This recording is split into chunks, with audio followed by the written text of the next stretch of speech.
નમસ્કાર, હું છું આપની સાથે નિધિ।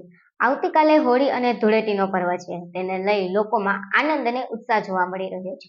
સાથોસાથ બસની અંદર મુસાફરોનો ઘસારો જોવા મળી રહ્યો છે। બસ સ્ટેન્ડ પર વધુ પ્રમાણમાં લોકોની ભીડ જોવા મળી રહી છે અને સાથોસાથ આનંદ અને ઉત્સાહ પણ એટલો જ લોકો પર છવાયેલો જોવા મળી રહ્યો છે।